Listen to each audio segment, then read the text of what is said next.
राहुल गांधी की सदस्यता चली गई, पहले उनको 2 साल की सजा हुई, आज ही जो है उनकी जो है सदस्यता चली गई 2 साल के लिए, और इसके बाद प्रावधान है 6 साल तक कोई चुनाव भी नहीं लड़ सकते। देखिए मैं आपको बता देता हूँ, ये जो देश जो है ना, हाँ। आज ये देश अग्रसर हो चुका है तानाशाही हिटलरशाही की ओर। अच्छा। आप ये समझ लीजिए, नरेंद्र मोदी चाहते हैं कि उनके विपक्ष में कोई आवाज खड़ा करने वाला कोई ना हो। अच्छा। जो नरेंद्र मोदी जी के विरोध में खड़ा होता है, या तो उसके घर पे सीबीआई, ईडी या इनकम टैक्स या आईडी होती है, या फिर उसको उठा के जेल के अंदर बंद कर दिया जाता है। मानते हैं सारे मोदी चोर है? देखिए मैं आपको एक चीज बताता हूँ, एक बात आप मुझे बताइए, आप जिस तरीके से राहुल गांधी को लेकर, नहीं आप मेरे को एक सवाल, सारे मोदी चोर है भाई? उनका जो निशाना था वो नीरव मोदी की ओर था। क्या नीरव मोदी चोर नहीं है? नीरव मोदी चोर नहीं है? ये बताइए आप मुझे, है या नहीं है? आप मुझे बताइए, नीरव मोदी को आप देशभक्त मानते हैं? जो नीरव मोदी को देशभक्त मानता है वो जिम्मेदार नहीं। मैं कह रहा हूँ जो नीरव मोदी को, जो नीरव मोदी को, ये राहुल गांधी की जो सदस्यता रद्द करवाई है ना, इसने ये दिखा दिया है कि ये लोग नीरव मोदी के पक्ष में हैं, और नीरव मोदी जो देश का लाखों करोड़ों खरबों रुपया लेके भगा, कहीं ना कहीं इन लोगों का इनमें हाथ है, सरकार के लोगों का। आज एक बात मुझे बताइए, नीरव मोदी देश के बैंकों को कंगाल कर गया, अगर उसके लिए देश के लोग बोलते हैं तो क्या गलत बोलते हैं? नरेंद्र मोदी जनता को पागल बनाते हैं। नरेंद्र मोदी मंच पे से खड़े होकर बोलते हैं कि हम नीरव मोदी को लाएंगे। अरे कब लेके आएंगे आप? वो पैदल आ रहा है क्या? दूसरी बात ये, जिस तरीके से राहुल गांधी के लिए कहा गया था पप्पू, आप एक बात मुझे बताइए, पप्पू तो और भी विपक्ष के नेताओं का नाम है। अब आप पप्पू यादव बिहार में विपक्ष के नेता हैं, अगर वो डिफॉर्मेशन का केस करें तो जो बीजेपी के नेता हैं, क्या उनको सजा होगी या उनकी सदस्यता रद्द होगी? जिस प्रकार से सोनिया गांधी जी के लिए अपशब्द बोले गए, जिस प्रकार से नरेंद्र मोदी जी ने 50 करोड़ की गर्लफ्रेंड, नहीं मैं क्या बोलता हूँ आपसे, अरे मेरी बात तो सुनिए, जिस प्रकार से इन्होंने बोला 50 करोड़ की गर्लफ्रेंड, क्या ये ठीक था? ये सब चीज जायज है? एक बात आप मुझे बताइए ना। दूसरी बात ये, नरेंद्र मोदी, सुन लीजिए, नरेंद्र मोदी जी, मेरी बात सुनिए, मेरी बात सुन लीजिए। नरेंद्र मोदी जी अपने विपक्ष में किसी को भी खड़ा नहीं होना देखना चाहते, और मोदी जी चाहते हैं कि साल 2024 तक सारा विपक्ष जो है वो जेल के अंदर बंद हो जाए। कभी बिहार के उप मुख्यमंत्री के ऊपर टारगेट होता है, कभी ममता बनर्जी के ऊपर होता है, कभी दिल्ली के उप मुख्यमंत्री को टारगेट किया जाता है, कभी राहुल गांधी, कभी प्रियंका गांधी, कभी सोनिया गांधी। मांग लो, क्यों नहीं मांगी माफी? किसके लिए? अरे भैया, माफी मांगने के काम जो है, माफी वाले काम जो है भाजपा वाले करते हैं, सावरकर जैसे लोग करेंगे। क्यों करेंगे माफी के काम? जिसके पिताजी ने अपना सर्वोच्च इस देश के लिए न्यौछावर कर दिया, जिसकी दादी ने अपना सर्वोच्च इस देश के लिए न्यौछावर कर दिया, वो लोग माफी मांगेंगे। और माफी किस बेस की? किस बेस की माफी? क्या गलती करी है? माफी मांग लेते। अरे भाई सब क्या गलती करी है? एक बात आप मुझे बताइए, बदनाम क्या है मोदी? एक बात आप मुझे बताइए, सदन में बैठकर, नहीं, जब सदन में बैठकर, मेरी बात तो सुनिए, जो लोग सदन में बैठकर पोर्न वीडियो देख रहे थे, उन्होंने तो माफी नहीं मांगी, उन्होंने तो सदस्यता रद्द नहीं हुई, उन्होंने कौन सी माफी मांग ली? जरा ये तो बता दीजिए। जब मैं आपसे कहता हूँ सदन में इस प्रकार की फिल्में देखने के अलाउ है, जरा ये तो बता दीजिए। तब सदन का अपमान नहीं होता, तब सदन की अवहेलना नहीं होती। तो इसकी मैं आपसे कहता हूँ, इसकी जिम्मेदारी कौन लेगा? कौन लेगा? लोकसभा स्पीकर लेते, स्पीकर के द्वारा ली जाती ना।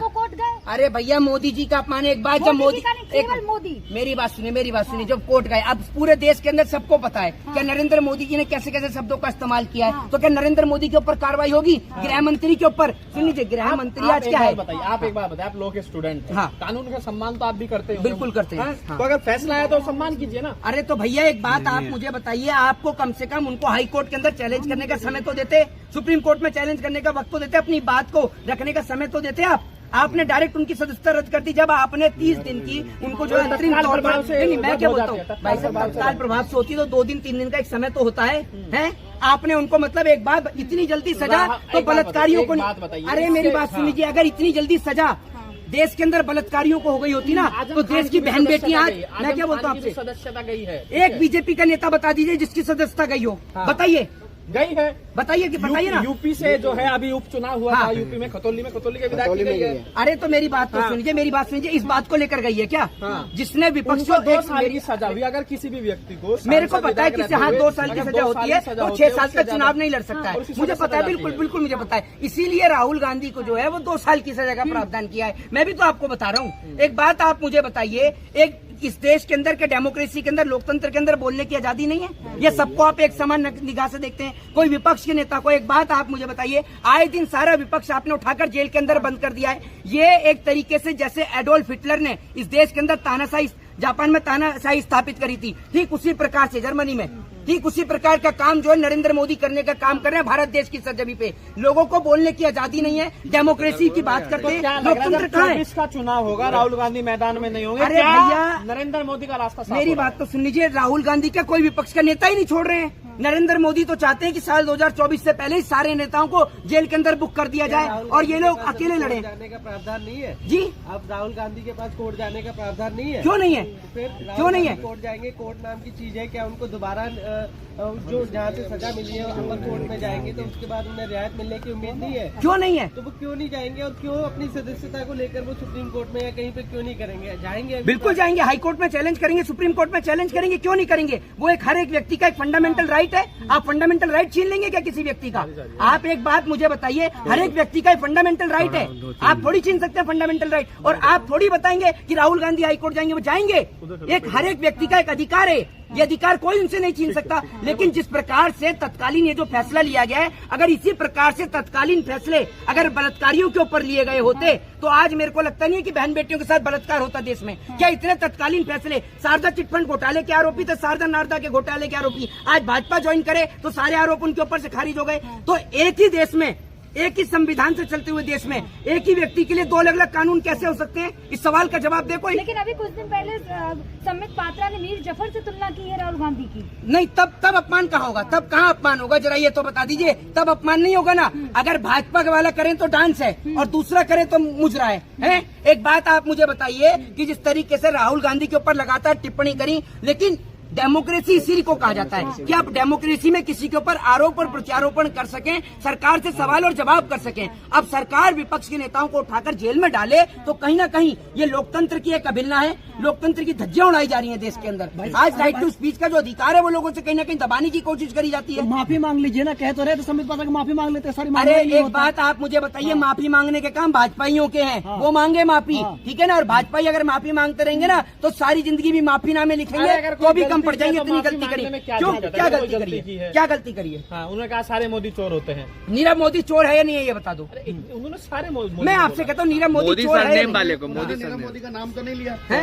अरे यार, अरे तो एक बात आप मुझे बताइए तो एक मिनट, राहुल गांधी का तो नाम लेकर इतनी बार टिप्पणी करी है बीजेपी के नेताओं ने, तो उन पे कार्रवाई क्यों नहीं होती है? क्या लगता है किसके? आपके नाम के पीछे? क्यों आप जाति देख के सवाल पूछते हैं? आप जाति देख के सवाल पूछते हैं क्या?